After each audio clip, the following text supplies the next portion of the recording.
Villain husband season 2 episode 29. ఇక story ఏంటో చూద్దామా? పదండి వెళ్దాం. గౌతమ్ రిలాక్స్. రితికాకేం కాదు, we are all there for you. రితికాను ఎలాగైనా సేఫ్గా తీసుకొచ్చే బాధ్యత నాది, ట్రస్ట్ మీ. ఆల్రెడీ ఆ హరీష్ని ఎత్తుకొచ్చేశాను. వాడిని ప్రజెంట్ నా గెస్ట్ హౌస్లోనే పెట్టాను. బ్రేక్ఫాస్ట్ చేశాక అందరం గెస్ట్ హౌస్కి స్టార్ట్ అవుదాము. రితిక మిస్ అయ్యి ఆల్మోస్ట్ 2 days అవుతుంది సార్. తను ఏమైందో ఏంటో అని నాకు కాళ్ళు చేతులు ఆడడం లేదు. As soon as possible please Ritika ఎక్కడుందో ప్లీజ్ కనిపెట్టండి సార్. డెఫినెట్గా కనిపెడదాం. ముందు అయితే బ్రేక్ఫాస్ట్ చేసి స్టార్ట్ అవుదామని జై, అమర్, రుద్ర ఏదో మాట్లాడుకుంటూ లోపలికి వెళ్తూ ఉంటారు. వెనకే మహదీర్ కూడా గౌతమ్కి ధైర్యం చెప్పి తనని ఇంట్లోకి తీసుకుని వచ్చి అందరితో పాటు బ్రేక్ఫాస్ట్కి కూర్చుంటాడు. గౌతమ్కి ఇప్పుడు ఏమీ తినాలి అనిపించకపోయినా మహదీర్ బలవంతం మీద తినడానికి కూర్చుంటాడు. వాళ్ళ ముందు నిల్చుకునే అర్హత కూడా లేని తనను ఇలా అందరితో సమానంగా కూర్చోబెట్టడం గౌతమ్కి చాలా నచ్చుతుంది. మీరు మాత్రమే కాదు సార్, మీ అల్లుడు కూడా మీలాగే చాలా మంచి పర్సన్ అని జై వైపు చూస్తూ మీరు మాత్రమే నా రితికాను సేవ్ చేయగలరు అనిపిస్తుంది సార్ అనుకుంటూ రితికా గురించి ఆలోచిస్తూ ఉంటాడు.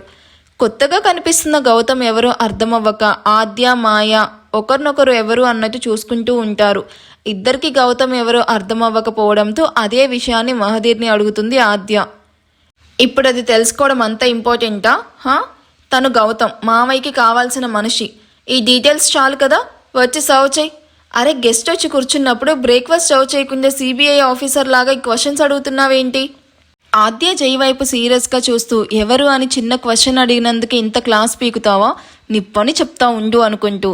సారీ అండి, సడన్గా కొత్త వ్యక్తి కనిపించేసరికి ఎవరు అని అడిగాను అని శైలు, రేణుకాలతో పాటు అందరికీ తను సర్వ్ చేస్తూ బ్రేక్ఫాస్ట్ సర్వ్ చేస్తూ ఉంటుంది. Gautam, she's Aadya, my wife అంటూ కావాలని ఆద్య నడుము చుట్టూ చేతులు వేస్తూ చెప్తూ ఉన్న జైను పళ్ళు నూరుతూ చూస్తూ జై చేతులు తీసేయాలి అని చూస్తూ ఉన్న జై ఉడుము పట్టినట్టు గట్టిగా పట్టుకొని పైకి మాత్రం నవ్వుతూ మాట్లాడుతూ ఉంటాడు. మహదీర్ సార్ డాటర్గా మేడం నాకు తెలుసు సార్, బట్ డైరెక్ట్గా ఎప్పుడు మీట్ అవ్వలేదు.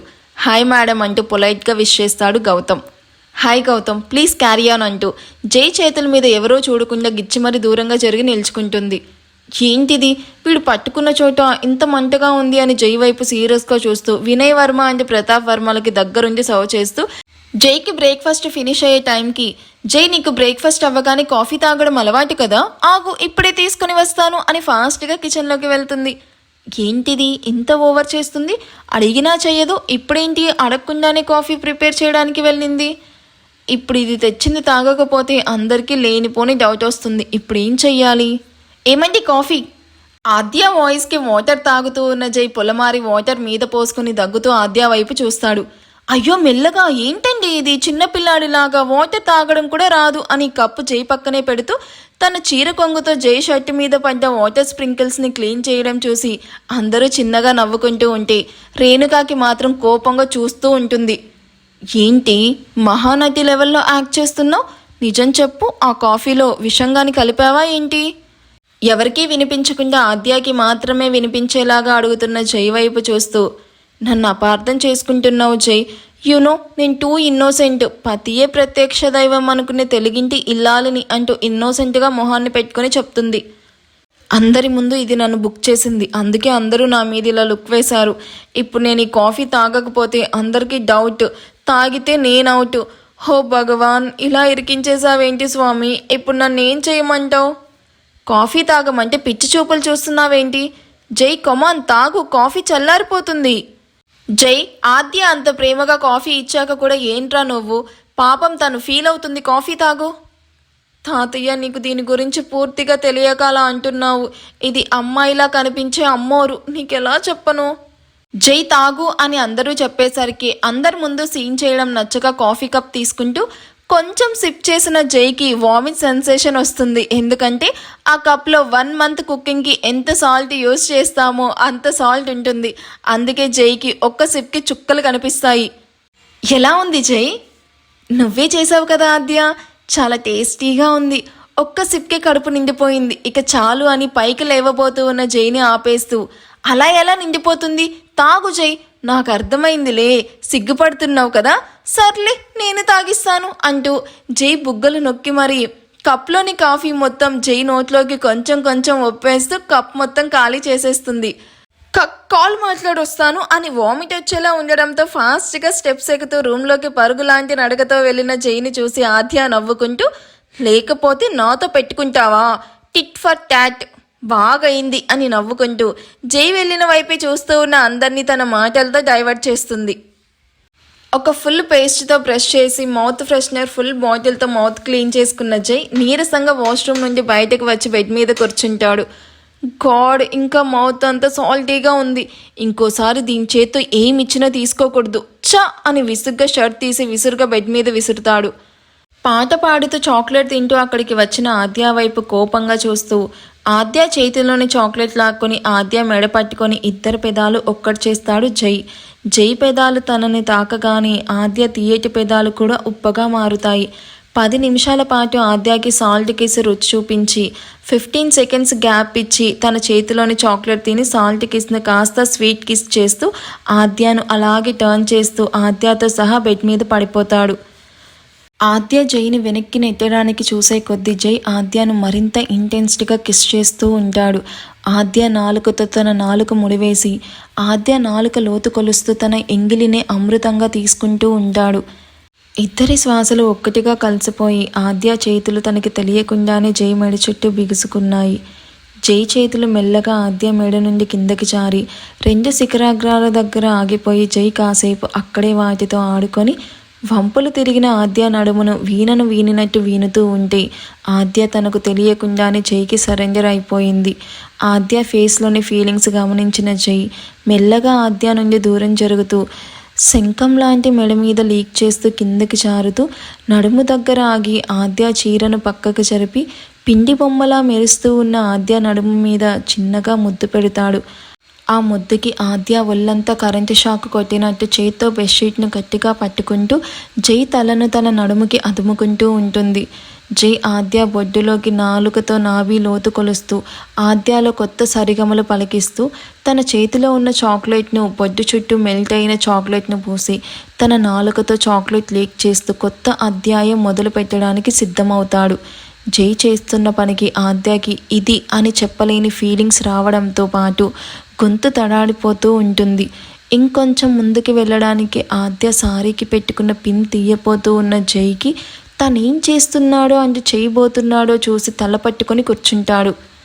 నో, అమ్మోకి ఇలా ఇష్టం లేకుండా నేను ఇలా చెయ్యలేను అని ఎర్రగా కందినట్టు కనిపిస్తూ ఉన్న ఆద్య నడుముకి పక్కనే ఉన్న మాయిశ్చరైజర్ బాటిల్ తీసుకుని ఎర్రగా కందిన చోట రాసి డ్రెస్ చేంజ్ చేసుకుని ఫాస్ట్గా కిందకి వెళ్ళిపోతాడు.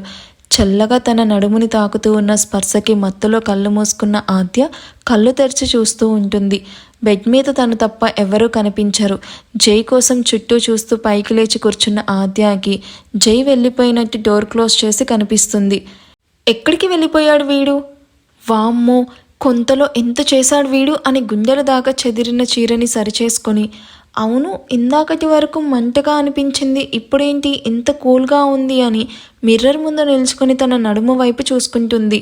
తన నడుము దగ్గర చేత్తో పట్టుకొని చూసిన ఆద్యకి అక్కడ మాయిశ్చరైజర్ రాసినట్టు కనిపించగానే వీడే రాశాడా అని ఆలోచిస్తూ మిర్రర్లో చూసుకుంటూ ఉంటుంది. వదినా, సడన్గా వినిపించిన మాయా వాయిస్కి కంగారుగా చీర సరిచేసుకుని వెనక్కి తిరిగి ఏంటి మాయా అంటూ తన వైపే చూస్తుంది. ఎందుకంత కంగారు పడుతున్నావు వదినా? ఏం దాచేస్తున్నావు? అయినా మన మధ్య సీక్రెట్స్ ఏంటి? చెప్పు చెప్పు, ఏమైంది అంటూ నవ్వుతూ అడుగుతుంది. స్టాప్ ఇట్ మాయా, సీక్రెట్స్ ఏముంటాయి? ఏమీ లేవు, కానీ ఏంటి చెప్పు అంటూ చీర కొంగు గట్టిగా పట్టుకొని చెప్తుంది. ఓహో, అర్థమైందిలే, మా అన్నయ్య ఏదో రొమాంటిక్గా నాటీ థింగ్స్ చేసే ఉంటాడు. Am I right? ఆద్య సీరియస్గా చూడడంతో, అయినా మీ మధ్య ఏం జరిగితే నాకెందుకులే, నేను అసలే చిన్న పిల్లని కదా. హుఫ్, నమ్మేశాంలే, కానీ పద కిందకి వెళ్దాం. వదినా, కాస్త ఇక్కడ కూడా కవర్ చేయి అని మెడ మీద కనిపిస్తూ ఉన్న హిక్కీస్ని చూపిస్తూ, కొంచెం మేకప్తో కవర్ చేసుకో అని నవ్వుకుంటూ, నీకోసం అబీర్ వచ్చాడు కమ్ అని చెప్పి వెళ్తూ ఉన్న మాయాని చూసి ఆద్య తల పట్టుకుంటుంది. బెడ్షీట్ కప్పుకొని శూన్యంలోకి చూస్తూ వెచ్చగా బుగ్గల మీదకి జారుతూ ఉన్న నీటిని తుడుచుకునే ఓపిక కూడా లేక ఎటో చూస్తూ ఉంటుంది రితిక. నేను మిస్ అయినట్టు ఈ టైంకి గౌతమ్కి తెలిసే ఉంటుంది. నా కోసం ఎక్కడ వెతుకుతున్నాడో ఏంటో. ఐఎమ్ సారీ గౌతమ్, నీ ప్రేమను పొందే అర్హత నాకు ఆ దేవుడు ఇవ్వలేదు. అయినో నువ్వు నా కోసం చాలా చేసావు, బట్ నేను నీ కోసం ఏమీ చేయలేకపోతున్నాను. నేను అనుకున్నట్టు ఆర్ఫనైజ్ హోమ్ ఓపెన్ చేశాక నీ లవ్ను యాక్సెప్ట్ చేయాలి అనుకున్నాను. బట్ ఆ దేవుడు నా లైఫ్ ఇలా డిసైడ్ చేశాడు. నేను ఇంత అన్లక్కీ గర్ల్ అని ఎప్పుడూ అనుకోలేదు. నన్ను కన్న నా పేరెంట్స్ ఎవరో నాకు తెలియదు. వాళ్ళకి నేను అక్కర్లేదని వదిలేశారు, లేదా చనిపోయారో కూడా నాకు ఐడియా కూడా లేదు. నాకంటూ ఎవరూ లేరని, నేను అనాథ అని అందరూ ఏడిపించేవారు. అప్పుడు కూడా నేను ఇంత బాధపడలేదు. నువ్వు నా లైఫ్లోకి వచ్చాక నా జీవితానికి ఒక అర్థం అంటూ ఉందని, నాతో నీ లైఫ్ బాగుంటుంది అని చాలా హ్యాపీగా ఫీల్ అయ్యాను. నువ్వు నా మీద చూపించే ప్రేమను చూసిన ప్రతిసారి ఐఎమ్ లక్కీ అనుకునేదాన్ని. గాడ్ అందరినీ దూరం చేసినా నిన్ను నా కోసం పంపించాడు అని నాలో నేనే మురిసిపోయాను. కానీ నాకు ఆ హ్యాపీనెస్ కూడా లేకుండా దేవుడు మిగిల్చాడు చూసావా అని కన్నీళ్లు పెట్టుకుంటూ ఉంటుంది. సరిగ్గా అప్పుడే రూమ్ డోర్ ఓపెన్ అవ్వడంతో భయంగా అటువైపు చూసిన రితికాకి రాహుల్తో పాటు మరో 2 అబ్బాయిలు కూడా కనిపిస్తారు. వాళ్ళు తన వైపు ఆకలి చూపులు చూస్తూ కనిపించగానే రితికాకి ఒళ్ళంతా చల్లబడి కాళ్ళు వణుకుతూ ఉంటాయి. ముగ్గురి వైపు భయంగా చూస్తూ బెడ్షీట్ను మరింత గట్టిగా, పాదాలు కూడా కనిపించకుండా కవర్ చేసుకుంటూ ఉంటుంది.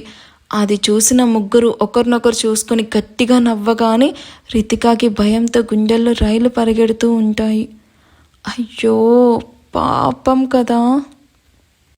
ఈ ఎపిసోడ్ ఎలా అనిపించిందో కామెంట్ చేయండి. వీడియో నచ్చితే ప్లీజ్ లైక్ చేసి హైప్ ఇవ్వండి. ఈ వీడియోలో నేను క్యాటలాగ్ పిక్స్ ఇస్తాను అన్నాను కదా. సో ఈ మోడల్లో ప్రజెంట్ ఈ 3 కలర్స్ చూపిస్తున్నాను. ఈ మోడల్లో ఇంకా కలర్స్ కూడా ఉన్నాయి. అవి నేను కమింగ్ వీడియోస్లో చూపిస్తాను. అన్నీ ఒకే వీడియోలో యాడ్ చేయొచ్చు, బట్ నాకు వీడియోని మరీ లాగ్ చేయడం ఇష్టం లేదు. అందుకే క్యూట్ అండ్ సింపుల్గా చెప్పేస్తాను. ఇవి ఉత్తరా సిల్క్ సారీస్ అండి. చాలా బాగుంటాయి. యూనిక్గా, క్లాసీగా ఉంటే ఎక్కడికైనా అఫీషియల్గా వేసుకెళ్ళాలి అంటే మనం చాలా హైలైట్ అవుతాం. ఆ బార్డర్ మీద ఫ్లవర్స్ వచ్చాయి కదా, చాలా యూనిక్గా ఉంటుంది. సో మీకు నచ్చితే నాకు డిఎం చేయండి. వాట్సాప్కి మెసేజ్ చేస్తే ఇంకా కలర్స్ కూడా చూపిస్తాను. మీకు ఇంకా వీడియో కాల్లో చూడాలి అన్నా కానీ నేను ప్రజెంట్ చూపిస్తాను అవి కూడా. అండ్ ప్రైస్ అయితే 999. 2 సారీస్ అలా పర్చేస్ చేస్తే మాత్రం ఫ్రీ షిప్పింగ్ ఇస్తాను. ఒక్క సారీ అయితే మాత్రం ఎక్స్ట్రా షిప్పింగ్ ఛార్జెస్ పడతాయి. ఓకేనా. ఇంకా ఏమన్నా డౌట్స్ ఉన్నా సరే నాకు డిఎం చేయండి. అండ్ 2-3 హార్డ్లీ 3-4 డేస్లో మీకు డెలివరీ అయిపోతుంది. ఇంకా నెల్లూరులో ఎవరైనా తీసుకుంటే మాత్రం 1 డేలోనే డెలివరీ అయిపోతుంది. ఓకేనా. సపోర్ట్ చేస్తారని అనుకుంటున్నాను. నచ్చితే మాత్రం ప్లీజ్ డిఎం చేయండి. Thank you for watching. Bye.